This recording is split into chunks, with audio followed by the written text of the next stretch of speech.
It's Swifto's opinion.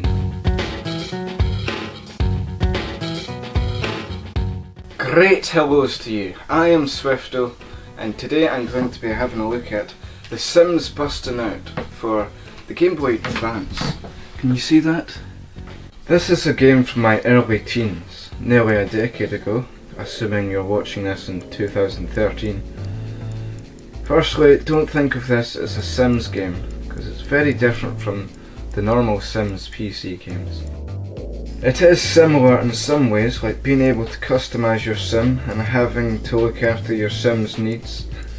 But one way that it's very different is that you just have one sim to control, using the D-pad to move around, unlike the Sims on PC where you collect objects and the sim would move itself to the object.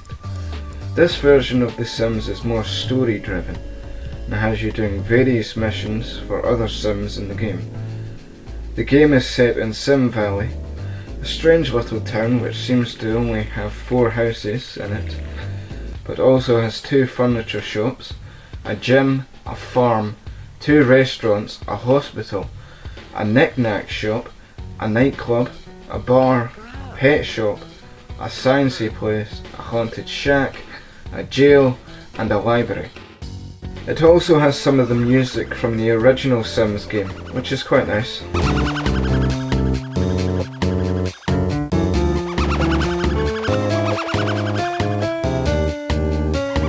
The game has 5 levels to play through, and with each new level you will move to a bigger and better house. You'll start off in Uncle Hayseed's barn, and before you know it you'll be living the good life in your big mansion with your roommate, swimming and simoleons. You can't make a house or redecorate it like you can in other Sims games, but you can buy a lot of junk to fill them with. Unfortunately, there is a limit to how much you can have in your house though, but you can always sell stuff at one of the shops. Each level will have you doing a variety of missions such as destroying bookworms, answering ghostly riddles, catching criminals, or just befriending a particular sim. If you want to get far in the game, you'll have to increase your popularity by going out and talking to the residents of Sim Valley. You'll meet up to 24 characters, each being some sort of stereotype. Characters such as Daddy Big Bucks and Dusty Hogs would later go on to be in other Sims games. In order to get through the game you have to stay fit and healthy by looking after your Sim's needs. But in order to stay healthy you need to eat. And in order to eat you need money. And in order to get money you need a job. The jobs in the game are basically little mini games for you to play, such as More Madness,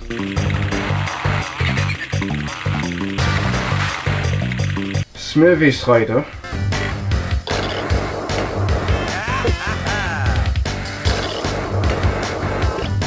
Jam Session,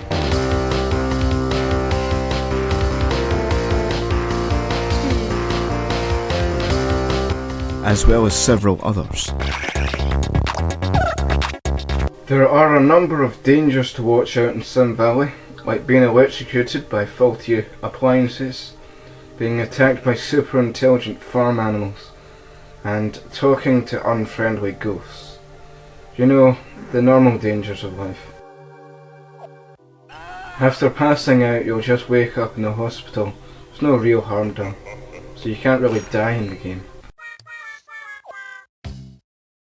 The game has a few issues, like if you buy a pet it usually disappears, never to be seen again, and you can't buy another one because the pet shop says you already have a pet. But I wouldn't bother with pets anyway because they just piss all over your house and give you more work to do. Some cool features that the game gives you is the option to send a sim from the GameCube version of Busting Out to the Game Boy, so you can play the game with a sim you made on the GameCube. This is quite good, as it's a lot easier to get money and skills on the Game Boy version than it is on the GameCube version. By linking 2 GBAs together you can trade items with a friend, although why you'd want to I'm not really sure. But you can also unlock Paradise Island in the game. I've never actually seen Paradise Island because I don't know anyone who had the game back in the day, which is kind of annoying, but that's life. Overall, I think the game is quite good. It's not one that I think of as being one of my all-time favourite games, but I did enjoy playing it. It's the first and the best of the handheld adventure type sim games, and it's fairly good. So what is my opinion on Sims Bustin Out? I think it's a good game, I guess. If you like that sort of thing, I would recommend it. And it's a Gameboy Advance game, so they're not really considered retro games yet. So you should be able to pick up fairly cheap. That's my opinion on Sims Bustin Out for the Gameboy Advance. Goodbye.